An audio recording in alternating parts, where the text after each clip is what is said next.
Thank you, Mr. Toastmaster of the Day, fellow Toastmasters, and welcome guests. Tonight I want to share with you a little bit about the career path that I am on. And before I begin, I have to say that it almost feels like kismet, if that's the right usage of that word, that the theme tonight was, what do you want to be? Because that is one of those questions that I think we're forced to ask ourselves early on in our lives. There is so much pressure, I think, on young people when they, if having the opportunity to go to college, have to decide on a major. And that major, at some point in their life, is going to lead to a career path. Or if you don't go the college route, you still need to think about, what am I going to do with my life? Now, how many of you guys, raise your hands, have struggled with this idea of a career path? Anybody had a difficult time with it, going through school in their life? How many people have changed careers at some point in time throughout their lives, had one job or another, okay? And then, thirdly, how many of you, even at this point, might still be unsure about what you're doing? Maybe you're considering something else. So I say to everyone, we're all in that same boat together. And I feel like it's a really normal thing for a person to have changes in their life. The changes that you experience yourself are going to sometimes cause you to grow and change in different ways. I look at it all and I think, is some of this stuff genetics?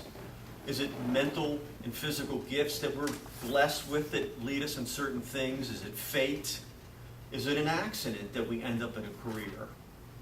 Well, I like to look back on what I'm doing today as something that really grew out of what I feel like was my dad's hobby. And his hobby was finding, restoring, and collecting art and antiques. Now, Dad was way ahead of his time. Today we've got this HGTV. You can go on eBay and buy all this neat, crazy old stuff. There's these TV shows. I don't know if anybody has seen American Pickers.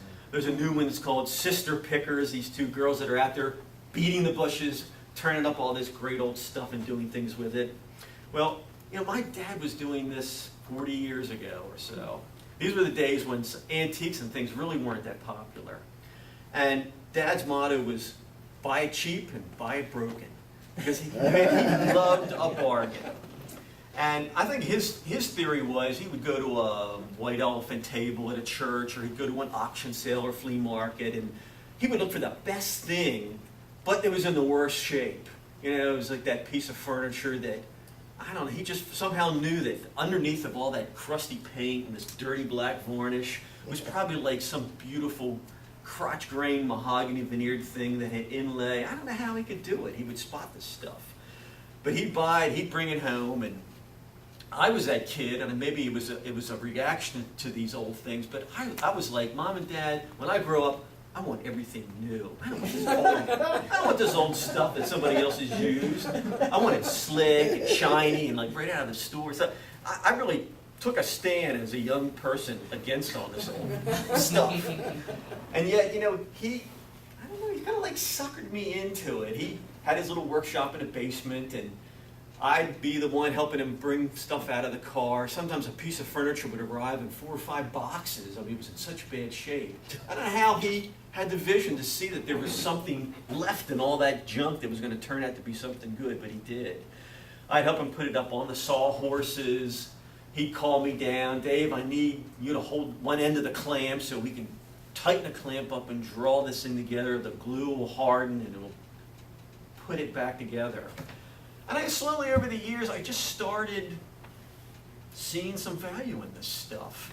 It started interesting me. And it was really neat too, was seeing what a lot of this stuff, furniture and things, looked like from the backside. You go to the museum and you see this pretty front of a chest of drawers or something, but you don't just see what the drawers look like, how the drawers are made themselves, what the bottoms look like, what the back of the thing looks like. It was really interesting to see how somebody put something together, and I guess all that, clicked in my mind.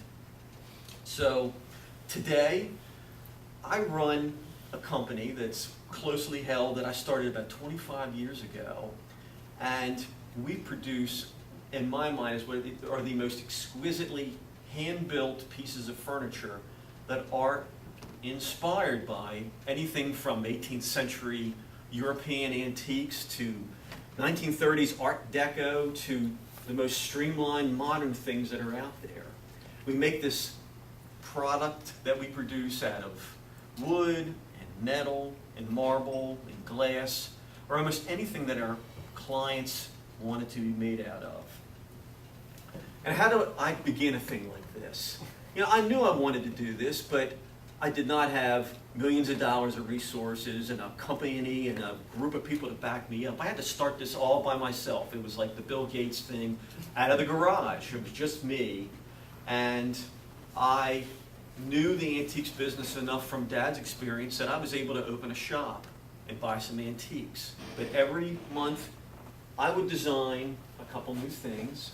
I would have them built by local craftspeople, but I'd always get them made in the raw, and I would then do all the finishing myself. I'd mix these things I would make in with my own antiques, and slowly, what I say took 25 years was to build up this collection of furniture that we probably now have 150 pieces in our line. We do lighting, we do mirrors, and again we do furniture. We do hand-painted murals, and we do faux finishes on walls. All this started just out of the garage. We use sculpting techniques, painting techniques, gold leafing, stains, varnishes. We design and engineer every piece we make. I feel like I really am one of the lucky ones. And why do I say that? It's because I really love what I do. And I think about why I got lucky, and it really is a combination of the support of my family and friends, great role models, and exposure to many things through museums, things that I saw around the house, trips that we took, and books that I read. Somewhere I read that it's not uncommon for a child to build a career out of a parent's passion or their hobby. And it was like a light went on when I read that. And it made me think, was I trying to do it to please my dad? And I thought about it, and I feel like perhaps I did, but I don't even think it matters at this point, because I feel like we're all a giant filter. We're bombarded by stimulus constantly. But our own unique personal viewpoint is what makes all these things ours ultimately. Each one of us here is like a living piece of art. We're constantly working on ourselves. We build up, we scrape away, we edit, we refine, and we perfect. And more than anything else, we all make mistakes, just like an artist does on that canvas. And you got to stop sometimes and start over from scratch. But it is that process that makes each one of us unique. Mr. Toastmaster.